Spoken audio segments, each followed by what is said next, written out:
So 1990s, this all events happened, and now we will be talking about the Indian economy. Indian economy right from independence. The modernization of economy, economic self-sufficiency and social justice have been the characteristics of Indian economy. India has always tried to keep its economy as much as possible modernized to meet the world standards. We have always tried to become self-sufficient so that we are not dependent on imports from other countries.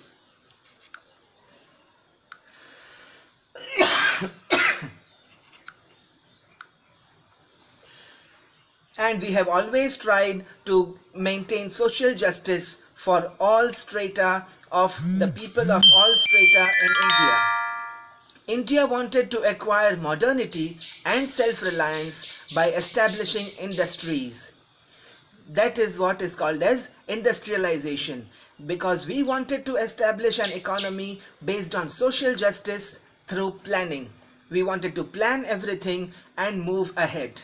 For this, the National Planning Commission, the NPC, was established that would coordinate development through the policy of 5-year plans. Various 5-year plans were planned and implemented to take India ahead, to make India an advanced and developed country.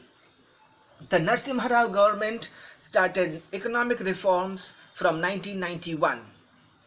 These economic reforms are called as economic liberalization. Why liberalization? Because before 1991 we did not allow any foreign company to launch any foreign products in India.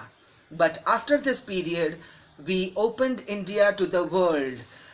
Various foreign companies were allowed to launch foreign products in India and make them available to the Indian public. Similarly, our Indian products were allowed in their country to be sold. And because of this, the Indian economy flourished as a result of the implementation of this policy. The foreign investment in India increased. Investment coming from foreign countries in India increased.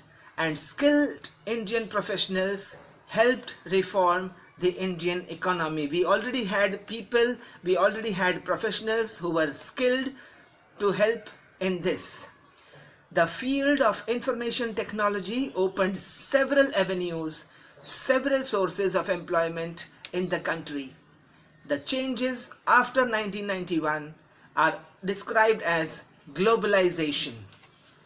This was a very crucial period for India because this helped India to march ahead in advancement and technology. This finishes us with the paragraph on Indian economy. We will be going ahead with science and technology.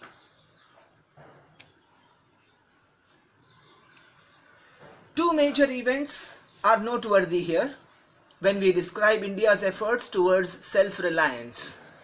We wanted India to be self-dependent. Therefore, Dr. M.S. Swaminathan, who is known as the father of the Green Revolution, in 1965 implemented new scientific agricultural techniques and increased the production of food grains. This was done from the government side to increase the production. The experiment in cooperative dairy movement, the milk dairy movement by Dr. Verghese Kurian, led to the increase of milk production in India. This is called as White Revolution. How did Dr. Verghese Kurian do this? Through his brand called Amul. It was a brand, a cooperative movement, cooperative dairy movement in Gujarat. The females of Gujarat, they were helped by Dr. Verghese Kurian to help India in the White Revolution. India had also made a lot of progress in the fields of atomic energy and space research. Like every other developed country, India was also taking part in the atomic and space fields. Dr. Homi Bhabha laid the foundation of the Indian Atomic Power Program, atomic power program. Please understand, here the atomic energy India is trying to use for power needs, the electricity needs. India insisted on using atomic energy for peaceful purposes like generation of electricity, pharmaceuticals, that is the medicinal industry, and defense. India has achieved considerable success in space technology as well. In 1975, the first satellite, Aryabhat, was launched. Today, India has a successful space program and many satellites have been launched under this program. The very recent one was our voyage to Mars. We were able to send one satellite to Mars, a rover to Mars. Today, India has a successful space program and many satellites have been launched, also making considerable advancement in the telecom sector. Last 2 to 3 paragraphs are left. I think we should be completing this chapter today. Moving ahead with changes in social field. During the period after 1991, there were several major changes in social field in India.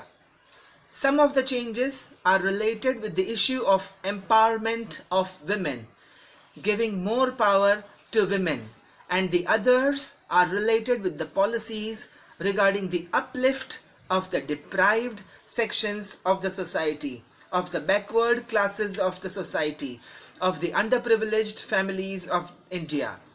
To promote the all-round development of women and children, the government created a separate Department of Women and Child Development in 1985 under the Ministry of Human Resource Development. Some laws were made to ensure social justice to women and to help the implementation of various schemes in this direction. India wanted to give equal rights to women. Now, these schemes include the Prohibition of Dowry Act, so that the husbands do not ask dowry from the girl before or after marriage. Equal Remuneration Act. If a male and a female are doing same job, both of them should get equal remuneration. And for this, as per the 73rd and 74th Constitution amendments, seats were reserved for women in the local self-government bodies, the local gram panchayats and other offices. Reservations were made for women. According to the makers of the Indian Constitution, some constituents of the Indian society, some parts of the Indian society were deprived of dignity and equal opportunities due to the caste system. India was a heavily caste-based system, and hence all the strata of the society were not being given equal opportunities.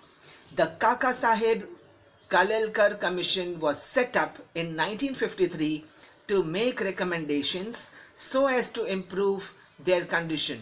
And in 1978, a commission was constituted under the chairmanship of P.P. Mandal to study the issue of the backward classes.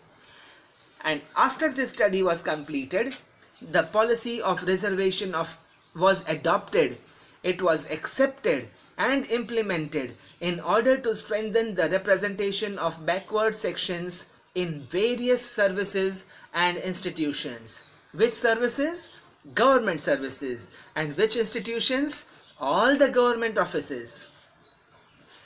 After that, the government passed the Prevention of Atrocities Act in 1989 to enable those belonging to the scheduled castes and tribes to live with dignity and respect, free from fear, free from violence, and free from oppression of the upper classes. It became a law, it became a punishable crime to do atrocities on the scheduled castes. The last paragraph, globalization. We have already studied about globalization in the previous paragraphs after the year 1991. Globalization brought about many changes in different fields like economy, politics, science and technology, and society and culture. Some of these changes we have already discussed in the above paragraphs. India has emerged as an important country on the global scene in different spheres, in different fields.